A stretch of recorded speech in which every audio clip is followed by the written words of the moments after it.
Welcome back to your English listening practice. Today, we have a pure mystery, the key that opened nothing. Marcus was an antique dealer. He loved old things because every item had a story. Marcus lived in a small, quiet apartment above his shop. One rainy Friday morning, a very old man, Mr. Finch, came into the shop. Mr. Finch was shaking a little, and his clothes were worn. Mr. Finch placed a small, simple wooden box on the counter. "I want to sell this," he whispered. The box was empty, but inside, sitting alone, was a single, tarnished brass key. It was heavy and had an unusual, complex shape. It looked like a key to a very old bank vault or a major secret. Marcus was interested. "What does it open, Mr. Finch?" Mr. Finch looked down. "It opens nothing. I inherited it from my grandfather. He said it was the most important thing he owned, but he took the secret to his grave. We tried every lock in the house, every safe. It opens nothing." Marcus bought the key and the box for a small amount of money. For the next week, the key became Marcus's obsession.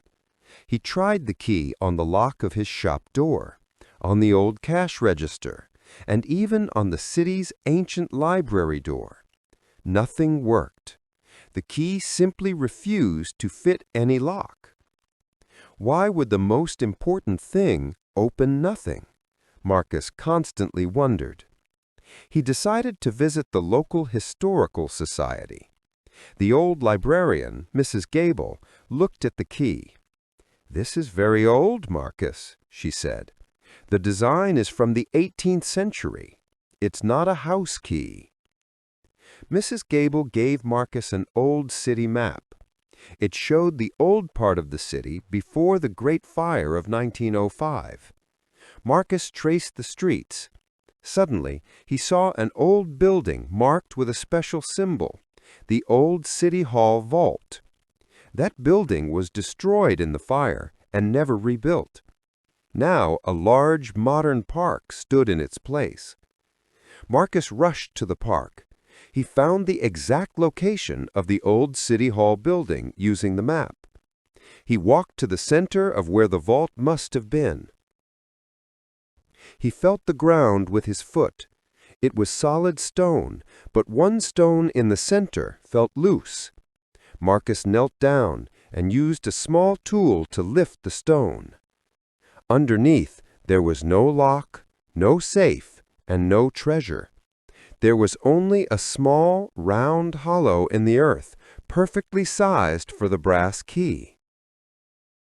Marcus took the old key and placed it carefully into the hollow. It fit perfectly. As the key settled into the earth, it didn't open anything. Instead, a silent mechanism deep underground began to move. Above Marcus, in the center of the park, a small old bronze plaque slowly rose out of the grass. Marcus rushed over and cleaned the plaque. It was a memorial. It wasn't about money or secrets. The inscription read, "This spot marks the true heart of our city. On the darkest day, 1905, the people saved the books, the documents, and each other. This key marks the beginning of rebuilding."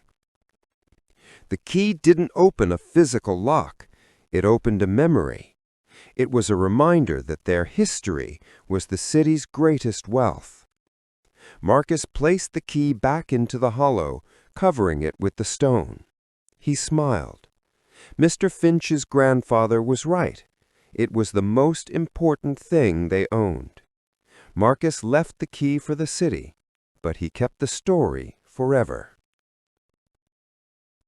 Now let's practice your understanding. 1.